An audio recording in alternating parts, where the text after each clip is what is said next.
Okay, good. This is another class. Today we are going to discuss about the last step in pathology, that is healing and repair. After injuries of the body, there is a process of inflammation processes, and this inflammation process takes place concurrently with the healing process. So today we have the privilege of looking at healing and repair of how it takes body in our body. So you can see that that's a hood which was cut, then stitching was done very good, very comfortably. That is an example of a hood. So let us see tissue repair. Tissue repair, that is restoration of the tissue texture and functioning after injuries. And it occurs in two ways, either regeneration of the injured tissues or replacement by connective tissues. And regeneration where there is like blood vessels or vascularization, but replacement of the connective tissues result to scar.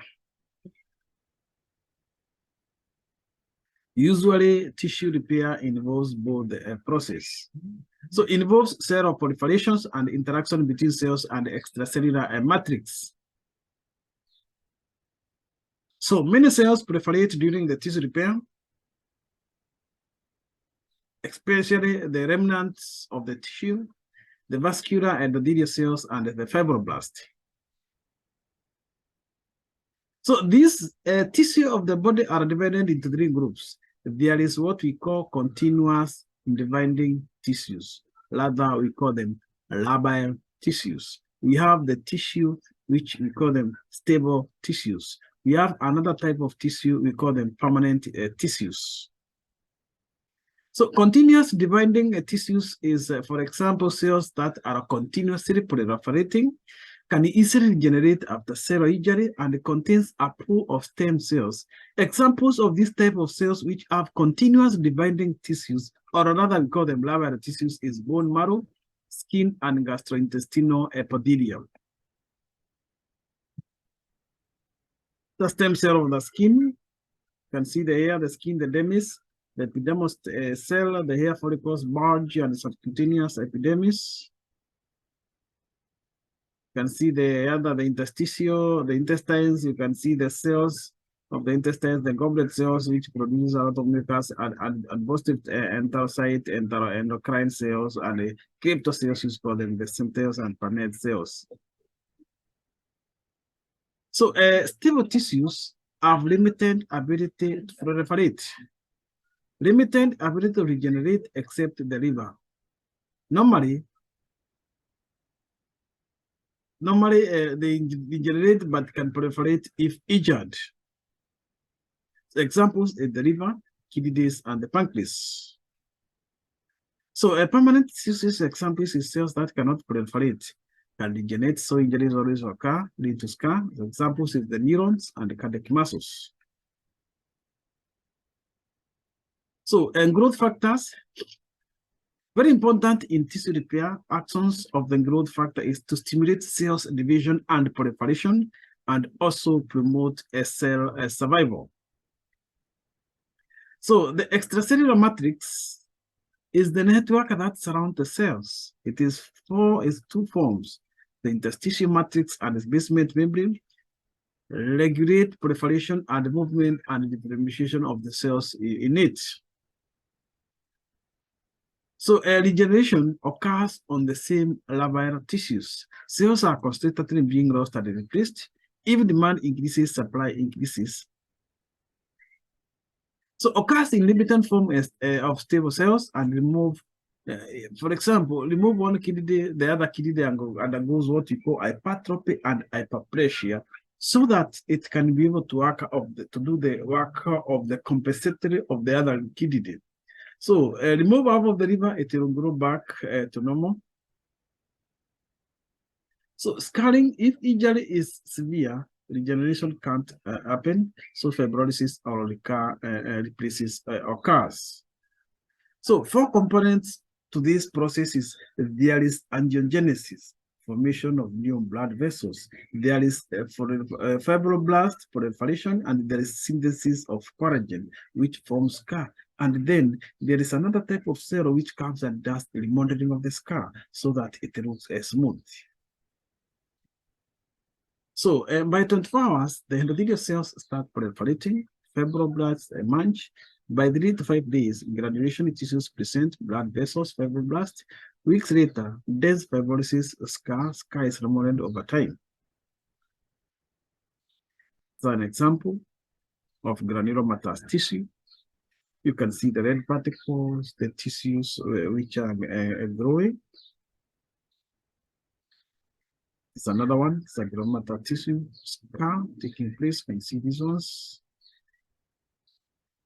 So let us look at introduction to wound healing.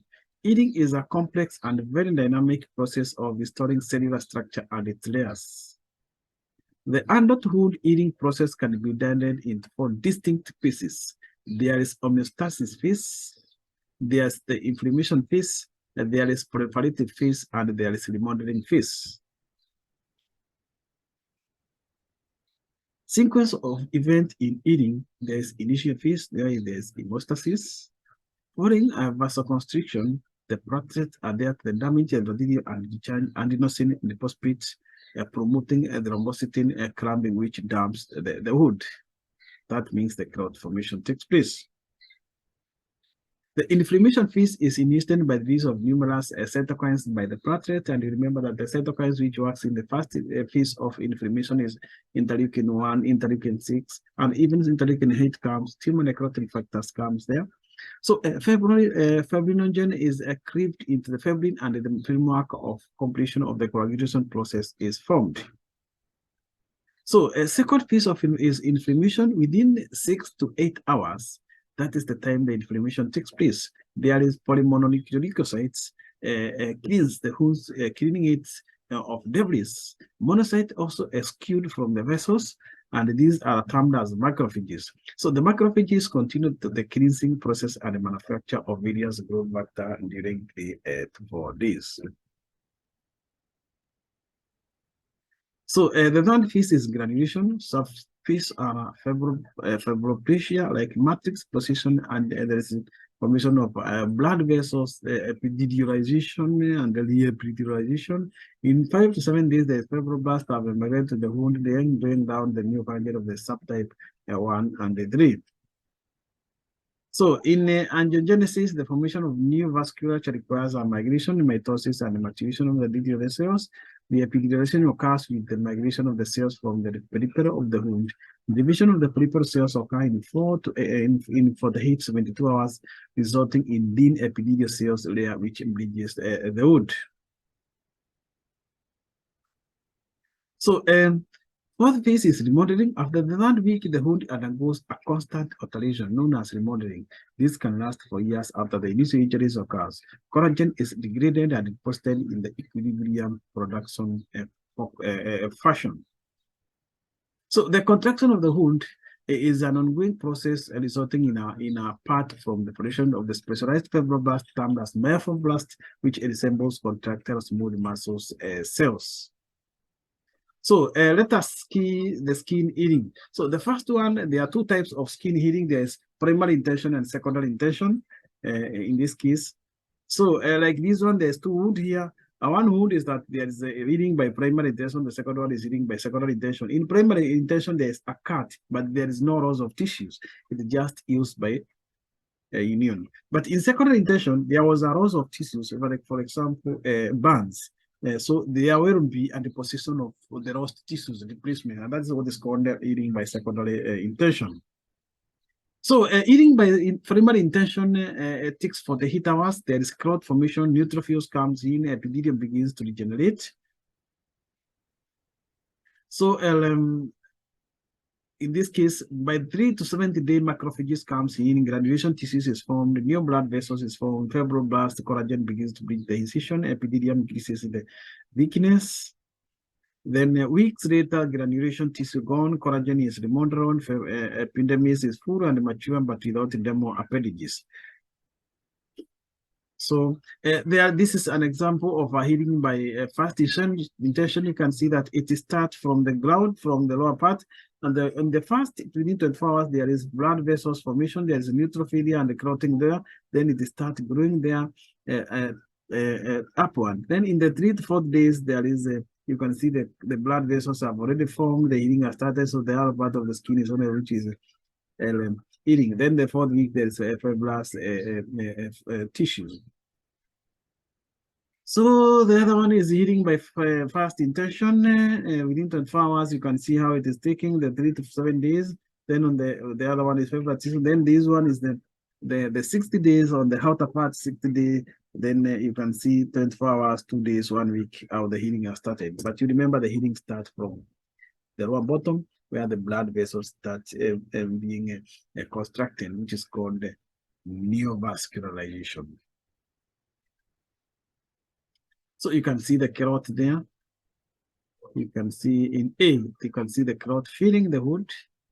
And in B, you can see the carrot is becoming small, then granular tissues, then the scar upward. So eating by secondary intention occurs in danger hood that have gaps between hood margins.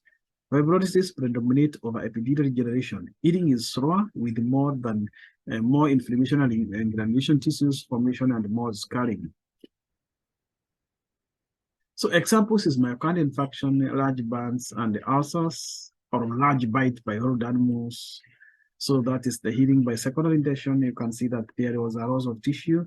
Then the healing, there is a replacement. There's blood vessels forming there. Then the wound start contracting so that they can take its normal form. So you can see this one is the carrot, then the grans, the in the two, there's the granulations down there. Then it heals upward. Then with a replacement of a scar. So you can see this skin has a large gap, or like there's like a bite by a lion, a bite by a hyena. So factors affecting hood healing is there is those factors locally at the hood, like infection, mechanical factors like movement, or can cause draining or fine particles like fragments or bones, grasses, all those ones. Then size and location and type of the wound healing can affect. For example, a wound at the joint will take time to heal, and even if it is more large, and the type of wound also influences this one, the healing process. And the general factors of wound healing is like the age, elderly people, they have low immunity, and general status of the elderly people with the other conditions like diabetes, hypertension, the people have chronic diseases, HIV, hence those type of people will have a long time to heal because their immune is compromised. People who are taking drugs like steroids or mono drugs, people with the cardiovascular diseases also will have a poor healing process. So general diet like low protein, carbohydrate, vitamins, also can cause interfere with the healing process because they are required for body building. So what are the complications of wound healing? Is like insufficient in fibrosis that can cause hernia and ulceration, excessive fibrosis like cosmetic scarring and hypertrophic scars and keloids. So if there is excessive contraction, like limitation of the joint movement, can cause contractures, obstruction of the tubules and channels, strictures, and also is an example of a keloid because of other complications of eating of a hood. And that is the head of this lecture about eating and repair.